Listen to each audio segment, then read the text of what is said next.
শুল্ক পুনর্বিবেচনার জন্য যুক্তরাষ্ট্রের কাছে সরকারের আবেদন করা দরকার বলে জানিয়েছেন অর্থনীতিবিদ ডক্টর মোহাম্মদ মাহবুব আলী। সকালে ইন্ডিপেন্ডেন্ট টেলিভিশনকে দেয়া এক সাক্ষাৎকারে তিনি কথা বলেন। এছাড়া বাংলাদেশে পণ্য রপ্তানির ক্ষেত্রে নতুন বাজার খোঁজা, পণ্যে বৈচিত্র্য বাড়ানোর পরামর্শও দেন তিনি।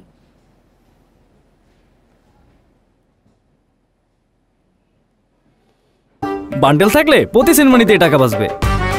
বিকাশ সেনমানি বান্ডেল কিনে জিতুন প্রতি লেনদেনে।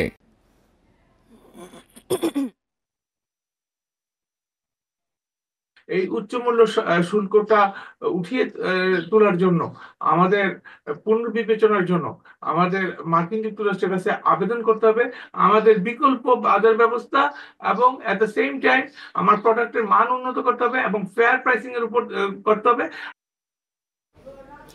বিশ্বজুড়ে পাল্টা শুল্ক আরোপের অংশ হিসেবে বাংলাদেশি পণ্যের শুল্ক বাড়িয়ে 37% করেছে যুক্তরাষ্ট্র। এই নিয়ে আবারও আলোচনা করতে আমরা যোগ দিচ্ছি বিজিএমই এর আরবিট্রেশন সেলের চেয়ারম্যান এম কফিল উদ্দিন আহমেদের সাথে।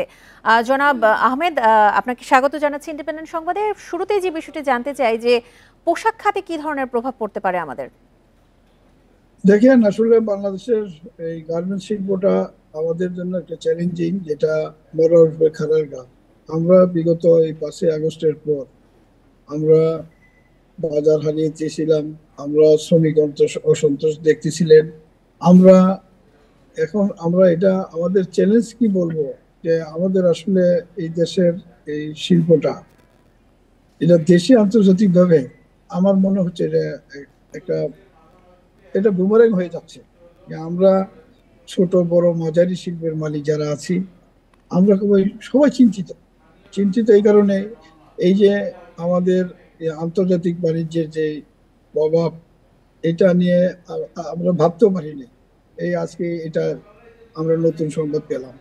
আমরা যদি দেখি আমাদের এই বাজারের আমরা কোনো মালিকদের কোনোভাবেই আমরা এখানে সার্ভাইভ বা সাস্টেন যেটা আমরা করতে পারতেছি না, কারণ আমাদের বাজারে আমাদের কোনো প্রাইজের মূল্যায়ন নাই। আমাদের এই শ্রমিকদের সাথে আমাদের যে অসন্তোষ, সবকিছু মিলিয়ে নিয়ে গার্মেন্টস মালিক আমরা আসলে খুবই চ্যালেঞ্জিং এর মুখে পড়ে গেছি। আমরা এই শিল্পটাকে কিভাবে বাঁচাবো, এটা আসলে আমাদের জন্য এটা একটা চ্যালেঞ্জিং হয়ে দাঁড়িয়েছে। তা আমি মনে করি যে কোঠার সময় আমরা খুবই চিন্তিত ছিলাম যে কোঠা উঠে গেলে আমাদের কি হবে। তো জানি না এখন আবার নতুন করে যে শুল্ক মুক্ত আরোপ করা হয়েছে, এটা থেকে আমাদের কিভাবে পরিত্রাণ পাবো, এটা আসলে আমরা আজকে তো জানলাম। তা আমরা এটা নিয়ে কাজ করলে হয়তো বুঝতে পারবো যে আমাদের ভবিষ্যৎটা কি এই ব্যবসায়। জনাব আহমেদ, আরেকটি বিষয় জানাবেন, অন্য দেশের সঙ্গে প্রতিযোগিতায় কি ধরনের প্রভাব ফেলতে পারে, আর এক্ষেত্রে আমাদের চ্যালেঞ্জগুলো কি কি রয়েছে? না, আমাদের তো চ্যালেঞ্জ হলো যে ধরেন আমাদের বায়াররা আমাদের প্রাইস দিচ্ছে না, আমাদের কাঁচামালের অভাব রয়েছে, আমাদের বাংলাদেশের পাওয়ার সেক্টর খুবই অবস্থা দুর্বিষদ্ধি, যেটা ধরেন গ্যাসের দাম বেরিয়েছে সরকার, আমাদের যে গরম পড়ে গেছে, আমাদের বিদ্যুতের যে ফ্ল্যাকচুয়েট, আমাদের বিদ্যুৎ থেকে না। তা আমরা তো সব দিকেই আমাদের এই ব্যবসাটা একটা চ্যালেঞ্জিং হয়ে দাঁড়িয়েছে।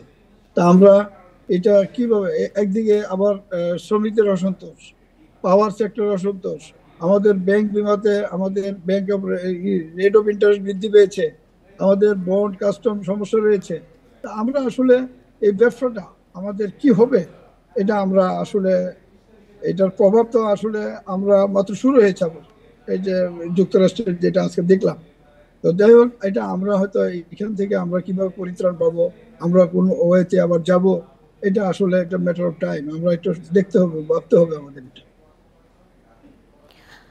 জি, জনাব এম কফিল উদ্দিন আহমেদ, আপনার বক্তব্য সম্পূর্ণ স্পষ্ট। আপনাকে অসংখ্য ধন্যবাদ আমাদেরকে আপনার মূল্যবান সময় দেওয়ার জন্য।